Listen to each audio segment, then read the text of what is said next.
Hobbit is having its world premiere here in Wellington, New Zealand.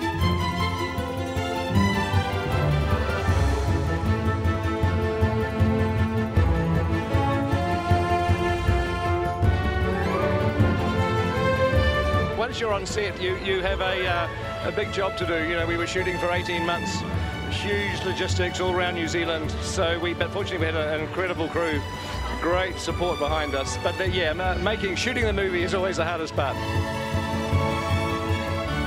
I love Bilbo. I love the whole. You know, it's a fantastic world. It's a fantastic story, and I'm very genuinely honoured to be doing it. Yeah. This wasn't really part of my world as a kid, so I had to come to it quite freshly as a grown-up. And I can totally see why it is so beloved by people, you know, because it is by me now. Well, the whole thing, I mean, it's called An Unexpected Journey, but I think for all of us it was extremely unexpected. And I think the film for the fans will be unexpected as well. I never thought that I would play a dwarf, so I was kind of suspicious and surprised that they asked me. And then I read the scene that they gave me to audition, and it contained all of the qualities of Thorin that was going to happen throughout the 3 movies. And it was big shoes to fill, so I just practiced my sword fighting and worked hard to fill those big shoes. Yeah. You're the smouldering younger man of the dwarfs. Smouldering? I don't know. I want that one. You want that one? Yeah, I want to be the smouldering one. What do you? Yeah, give him something else. And all the dwarves and all the guys in the cast, you know, we're like a big family, and it's so great to see them all again.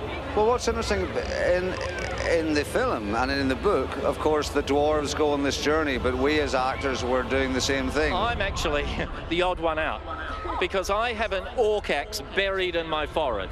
So look out for poor old Biffa. Peter and Fran and Philip did a great thing in terms of giving us 8 weeks to train together, to get to know each other, to become friends, and to become this brotherhood of dwarves. Well, yeah, Ori is my baby. I love him so much. You know, all the other dwarves are big, butch guys, axe-wielding, with big beards, and basically, yeah, I've got a knitted cardigan on.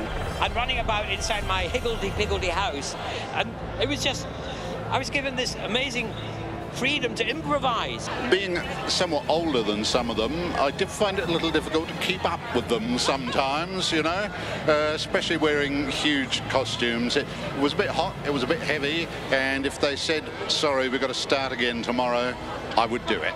You're surrounded by these actors all the time, and they're incredible. They're so talented. They're inspirations, actually, all of them. People will come to see how brilliantly clever Philippa and Fran and Peter have been in adapting it into 3 films. You know, you try really hard and you're focused so intently on what you're doing, and this is just like the icing on the cake, especially when you see all these incredible fans come out for the film. It's you know, it's heartwarming. I honestly feel like every time I land in Wellington Airport, it feels like I'm coming home. And I've felt like that for over 10 years. It feels like every time I come back, it's like no time's passed at all.